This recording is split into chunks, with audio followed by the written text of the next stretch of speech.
আসসালামু আলাইকুম বন্ধুরা, ভীষণ সার্জের পক্ষ থেকে আপনাদেরকে স্বাগতম জানাচ্ছি। আজ আমরা চলে এসেছি সিঙ্গাবরনা ইউনিয়নের মেঘাদল বাজারের পূর্ব পাশে যে একটি ব্রিজ আছে, ব্রিজের কিছু ন্যাচারাল ভিউ নিতে। এখানে দেখতে পাচ্ছেন যে ঝর্ণাটি, সেই ঝর্ণাটি হলো আমাদের কর্ণঝোড়া বাজারের পূর্ব পাশে যে ঝর্ণাটি রয়েছে, সেই ঝর্ণা যেটি মেঘাদল বাজার থেকে চলে এসেছে। এটির উৎপত্তি স্থল ভারতের মেঘালয় রাজ্যে, সেখান থেকে এই ঝর্ণাটি চলে এসেছে। আপনারা পূর্ব পাশে দেখতে পাচ্ছেন যে এই যে ঝর্ণা এবং ব্রিজের দুই সাইডে সে আকাশমণি গাছ। এখানে আপনারা যে ন্যাচারাল বিউটি দেখতে পাবেন তা অন্য কোথাও নাই। এটি হলো সম্পূর্ণ প্রাকৃতিক একটি ঝর্ণা এবং এই ঝর্ণার বালি খুবই সমৃদ্ধ। লোকজনে তাদের বাড়ি করার জন্য এখানের বালিগুলো সংগ্রহ করে।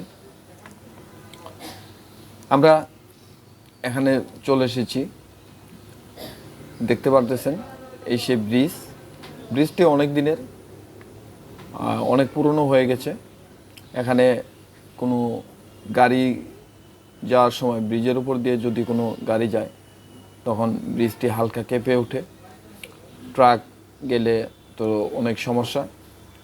প্রতিদিন বিকালবেলা এখানে অনেকেই ঘুরতে আসে, যেমন আজ আমরা এসেছি, এরকম এক এক দিন এক একজনে আসে। এই হলো ব্রিজের নিচের অংশ। বর্ষাকালে এই ঝর্ণাটি নদীর চেয়ে কোনো অংশে কম যায় না, পানি অনেক থাকে। আর এটি স্রোতস্বিনী ঝর্ণা, এখানকার পানিতে প্রচুর স্রোত। পাশে যে ধান ক্ষেতগুলো দেখতে পারতেছেন, এগুলা এই সময় আবাদ হয়। পূর্ব পাশে ওইটা একটি সরকারি প্রাথমিক বিদ্যালয়।